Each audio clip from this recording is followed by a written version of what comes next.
It's the Happy Families podcast. It's the podcast for the time-poor parent who just wants answers now.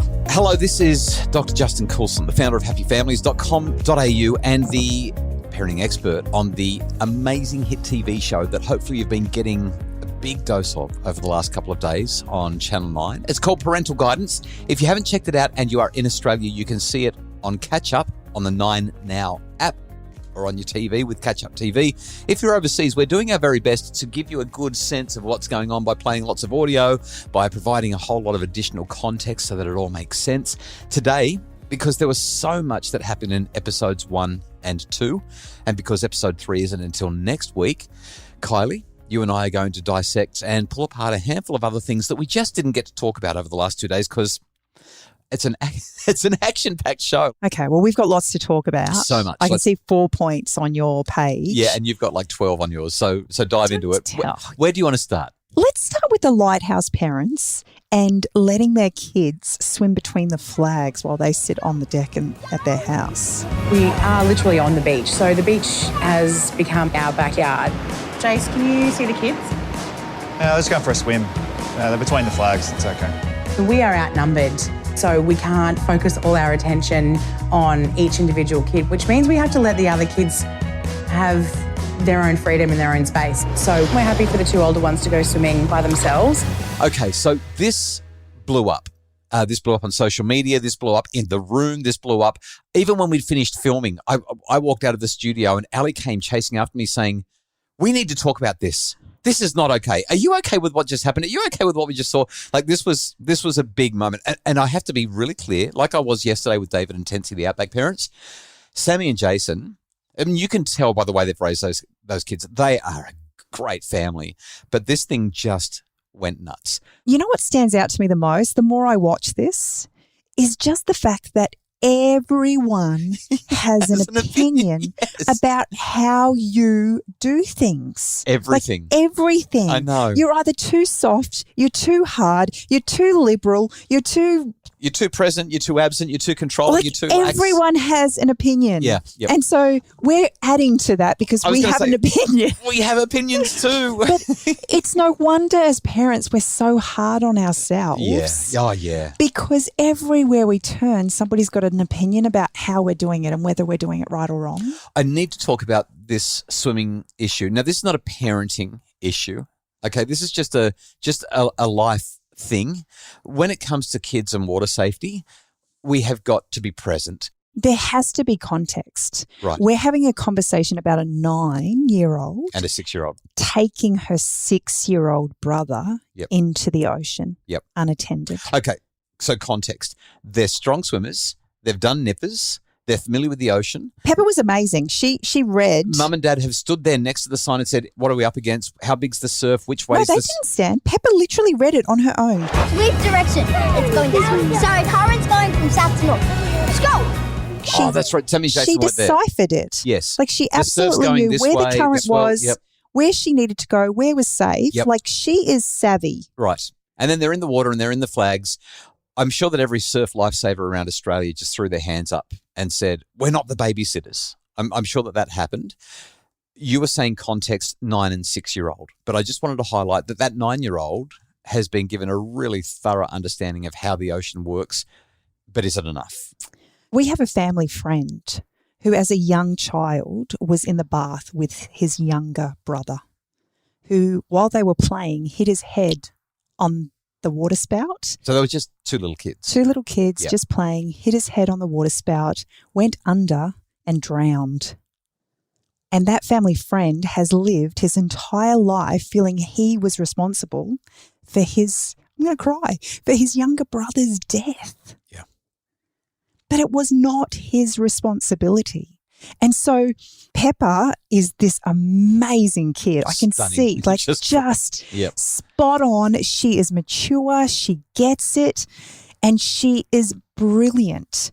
And yet the weight that she carries as a 9-year-old is actually not her weight to carry. And that's the hard thing. And I'm speaking from personal experience, being the eldest in my family. And you carried a big weight. And from the time I was pretty much 6, I played the second mum in the house. And the weight of that I didn't recognise until I was much, much older.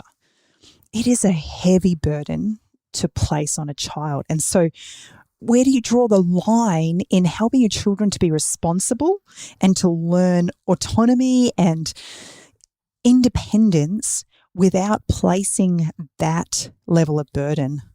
I'm a surfer and have been since I was an early teenager. I know the ocean really, really well. I spend so much time in the ocean, and we've taught our kids how the ocean works. I've spent a lot of time on the beach teaching them how it works. I think that Sammy and Jason will probably, having been on the show and experienced the response after that episode, they will never let their kids swim at the beach without supervision again. I truly believe that. And I think every family who watched it would probably feel the same way. When we take the kids to the beach, we don't have our eye on all of them all the time once they're older, but they always know that they're swinging the flags, and they always know that I am standing knee deep in water watching. And I keep my eye on the youngest kids at all times. The comment that really stood out to me the most was that the ocean can change. And if you're on the balcony and there's a shift, you're not close enough to be of any help should your child get in danger. By the time you run through the door, down the stairs, and try and just reorient yourself on the beach. Yeah. Leanne, team mum, she nailed it. Have you ever seen a child drown? It's silent. When they're drowning, you actually can't hear them yelling for help. We've spoken on the podcast before about my cousin. When he was just 2 years old, he slipped into the pool at my house, mum and dad's house, when we were having a family barbecue, and nobody knew. And fortunately, after he'd been on the bottom of the pool for, 30 seconds, a minute, somebody saw him, and we pulled him out, and he coughed up water, and it was almost too late. Drowning is silent. Well, we've had the same experience. Kids are all in the pool playing, and one of our children is starting to go under, and there was no noise. And It just happened that we had our backs to the pool, turned around, and you saw what was going on. The reality is the concept of somebody drowning is noisy, and yet it's not. And that we've got to be vigilant. Just watch your kids and keep water safety up. So that was the first thing. We have many more things to talk about from the show. So one of the huge aha moments for me was when the gentle parents were being questioned for their softer approach. I see no respect. I see no discipline. Mate, if any of my kids struck at me, that's not okay. They really came in for a pretty tough time. And I'm going to say this, sometimes when you watch gentle parenting, especially when you see it on a TV, oh my goodness, it looks like hard work, particularly when the edit comes up like that. I mean, gentle parenting does and can be really, really hard when you're having those big emotions. Do you want to stand next to Mama instead? No. No. It's not time for rolling down the hill. This is horrible. Oh, dear. I'm just going to come sit with you, okay? Hey. What is it that... No, we're not going to be hitting. One of the things that you have been very explicit about over the years as we've kind of gone through this process of understanding and learning how we might best parent our children is just the fact that you're in for the long haul. Gentle parenting or autonomy supportive or needs supportive parenting is not going to give you instant results the way other parenting styles might. Yeah.